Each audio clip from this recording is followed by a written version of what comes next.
यहाँ यीशु की शिक्षाओं पर आधारित एक कहानी है जो करुणा और प्रेम के बारे में है। एक बार एक शहर में एक बहुत ही कठोर दिल का अमीर आदमी रहता था। उसका नाम था योआब। वह अपने धन और व्यापार में इतना मगन था कि उसे किसी और की भावनाओं की परवाह नहीं थी। उसके नौकर भी उससे डरते थे और उसकी पत्नी सारा हमेशा उदास रहती थी। योआब अपनी पत्नी के साथ भी अच्छा व्यवहार नहीं करता था और छोटी छोटी बातों पर गुस्सा हो जाता था। एक दिन योआब अपने व्यापार के लिए दूर शहर जा रहा था। रास्ते में उसकी मुलाकात एक अद्भुत संत से हुई जिनका नाम यीशु था। यीशु एक भीड़ को संबोधित कर रहे थे। योआब ने सोचा कि वह थोड़ा आराम कर ले और संत की बातें सुने।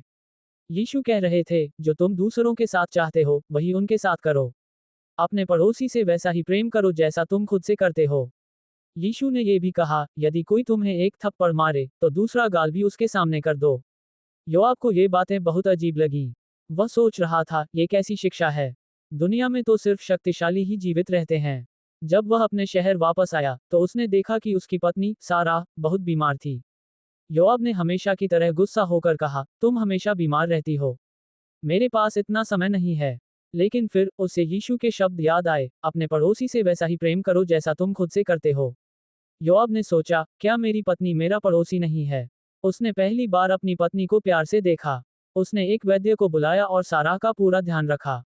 जब सारा ठीक हो गई तो उसने योआब से पूछा, तुम बदल गए हो। ऐसा क्यों? योआब ने उसे यीशु की कहानी सुनाई। उसने कहा, मुझे लगा कि दुनिया में सबसे जरूरी धन और शक्ति है। लेकिन यीशु ने मुझे सिखाया कि सबसे बड़ा धन प्रेम और क्षमा है।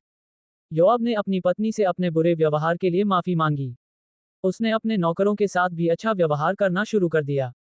धीरे धीरे योआब के घर का माहौल बदल गया। जहां पहले उदासी थी वहां अब खुशी थी। जहां पहले डर था वहां अब प्रेम था। योआब ने महसूस किया कि सच्चा सुख दूसरों को प्रेम और सम्मान देने में है। और इस तरह यीशु के शब्दों ने एक कठोर दिल को करुणा और प्रेम से भर दिया।